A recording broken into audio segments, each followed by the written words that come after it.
Today's story is all about the Pride Parade. Let's begin and let's read a little bit about this joyous month. Right, every June the streets of the United Kingdom burst into colour, music, and unapologetic joy. Flags flutter from windows, drag queens sashay through city centres, and grandparents beam as their grandkids dance beside them at Pride. From Brighton to Belfast, Glasgow to Cardiff, the month of June is no ordinary chapter in the calendar.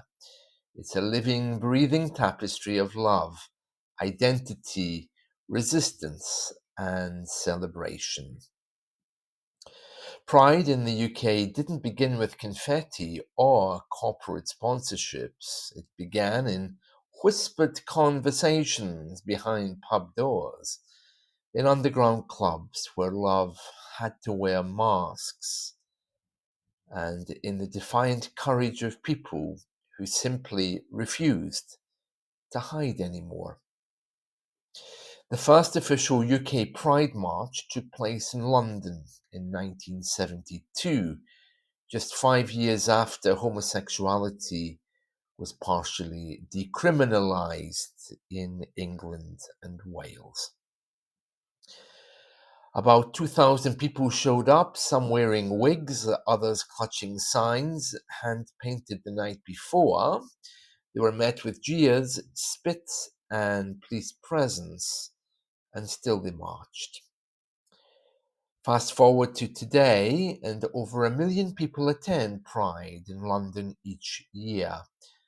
The transformation is staggering, but the spirit remains the same, an affirmation that love is love, and freedom, once tasted, can't be given up quietly.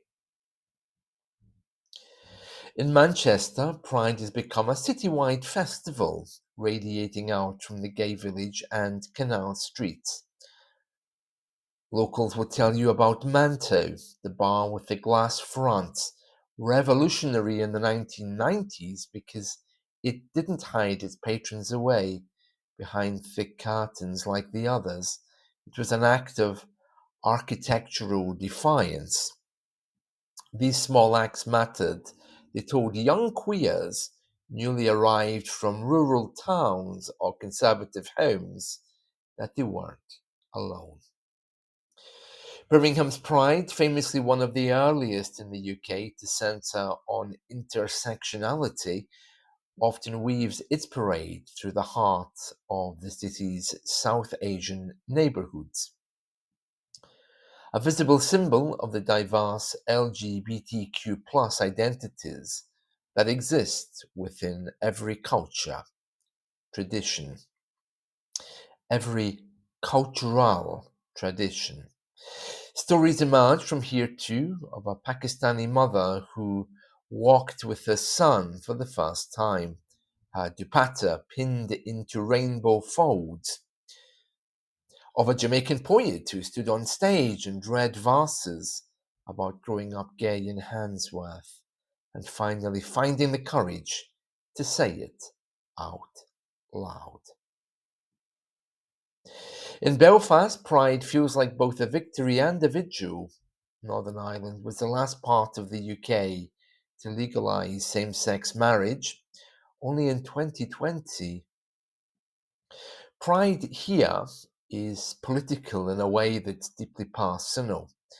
It's about shaking off the long shadow of shame cast by churches and governments. In 2019, a couple stood at the front of the parade holding hands, weeping. They had waited 50 years to be able to love each other in daylight. And in small towns across the UK, from Hebden Bridge to Aberystwyth, from Falmouth to Falkirk, Pride takes on quieter but no less powerful forms. A community centre hosting its first queer film night, a high street bakery icing rainbows onto their cupcakes, a primary school displaying children's drawings of families that don't all look the same. These are the moments when pride ripples into the everyday, when it becomes more than a parade, when it becomes culture. June is not just about glitter and anthems, it's also a time to remember. The silence of friends who never came out. The heartbreak of the HIV/AIDS crisis when shame killed as surely as the virus did. The violence, the bullying, the long stretch of time when loving the wrong person could get you imprisoned, institutionalized, or killed. In Scotland, where same-sex activity was only decriminalized in 1980, some older attendees of Pride carry photos of lovers they lost or wear badges from the early marches when police threats were real and arrests were common. One man, Peter, comes to Edinburgh Pride every year in a faded t-shirt that reads, "We were always here." He told a local paper once, "Pride is my church. It's where I grieve and it's where I heal." Despite the progress, there are still fights to fight. Trans rights are under siege in public discourse. Hate crimes against LGBTQ plus people are rising, and many queer youth, particularly in faith communities or ethnic minority households, still grow up believing they are wrong for existing. But still, they arrive in droves each June, with faces painted and flags tied as capes. They kiss in public, hold hands in defiance of fear, and chant with the same fire as their predecessors in 1972. Pride is protest, yes, but it is also party. It is joy, not in spite of the struggle, but because of it. A little boy in Bristol once ran up to a drag queen at Pride and gave her a flower. She knelt down, mascara already smudged by the heat, and asked him why. He said, "You look like magic." She smiled and said, "So do you."